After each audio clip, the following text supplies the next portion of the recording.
What's up, boys? The main man here, and yes, why am I making this video? You can probably tell if you follow my channel, or if you play Tekken in general, you've probably heard the announcement. We've been waiting for like a month for this epic 12th of December announcement from Namco regarding Tekken.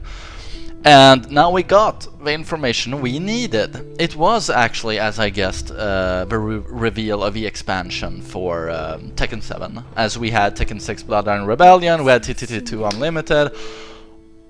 What's the Tekken 7 expansion called? Like Fateful Retribution or something? Who cares? I mean, the name isn't really all that important, but what is important is the content. And now we actually got AKUMA. AKUMA from Street Fighter makes his way into Tekken. And this is very interesting because this intertwines the canon and the story of Tekken with Street Fighter. They are very good friends, Ono, the director of Street Fighter, and Harada. So this is how this could happen, naturally. It's very interesting. I like Street Fighter. People think often have a misconception that I hate it. I like Street Fighter. I think Akuma is a cool character. He's a tad 2D. You know, he says, "Oh, you're gonna die 1,000 deaths." It's not the most interesting character on Earth, but I still like him. I like his design. I like his moveset. It's cool to have him in Tekken. Cool. What I don't like is the fact that they removed Kazuya's origin story, which we saw in the anime from 94 and 95. I thought that worked really well. So they removed that. They said, well, that was never official, and we haven't given you an explanation for 20 years since Tekken 1. But this is how it went down. And it's very convenient. And they give us this whole thing with Kazumi being cursed, or having this evil blood or entity within her, and that is inherited in Kazuya, and that is the devil gene. And it's somehow he's not in control of it, I don't know. But then you don't have this Kazuya being in charge, you know, where he is in control of his fate. He falls down the cliff, sells his soul to the devil in order to get revenge on his father. That is entirely scrapped. And now it's basically Kazuya just inherits something and it becomes a tool, a pawn. Almost a zombie, and there's nothing he can do to control it. And I don't know if they will even implement Kazuya's Tekken 4 ending when the devil grabs hold of him and then he regains control over the devil. Who knows, but so that part bothers me. And then, of course, Kazumi. The very first Tekken 7 trailer we got was the Sigi sequence with Kazumi kneeling in the Hunmaru or whatever it is. I think it's the Hunmaru, the temple, and there's a shadowy figure behind her, and she says, "If I am unable to stop Heihachi, you must kill him." I thought that was Jinpachi or someone else we hadn't seen, but it now turns out it was Akuma all along.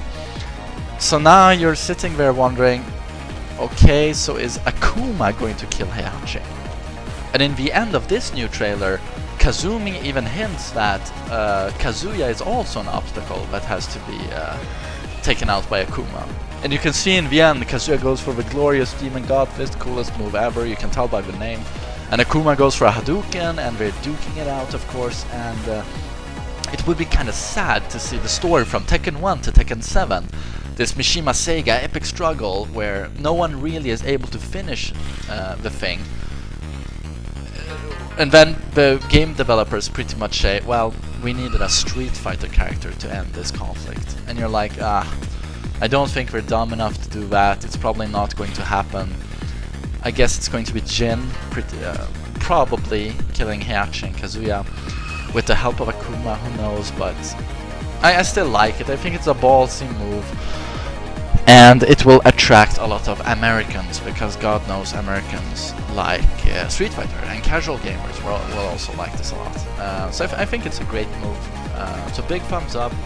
And in the trailer, the game looks great graphically, so I just hope it looks like that on console release, that it isn't we're just gonna get you hyped and pre-render all of this with these amazing settings and this amazing hardware. So I just hope it's legit. The game will look like that, because it looked great. And we saw some awesome customizations. I really liked Brian's skull balaclava, that was badass. So mostly positive feelings. I mean, story-wise, there are some question marks that worry me, but overall it looks great. Big thumbs up to Harada and Ono. And another thing that worries me is the release date, because historically, when we've had these expansions revealed, we often have had to wait, you know, like over half a year for the game to be released, because first they release the expansion on arcades and then they test it in arcades, and for a long time we heard that Tekken 7 would be released as Street Fighter in the spring of 2016, but I guess this will not be the case. I guess we will see a release date similar to TTT2, so we will get a release in late September, or maybe as with Tekken 6, late October. So that worries me. I mean, I want to play the game. I'm kind of tired of watching Koreans play the new installments of Tekken, finding every little staple combo or new thing or new strategy, and then we get a worn-out game, us in the West, when it's finally released on console. It kills a lot of the hype, and the game looks old graphically when it's released. So yeah, really cool announcement. Thanks a lot to Namco. They have done an amazing job. As I was losing hype for Tekken 7, this announcement really helped to boost it, and I can't wait to play AKUMA. So cheers guys, and go fuck yourselves.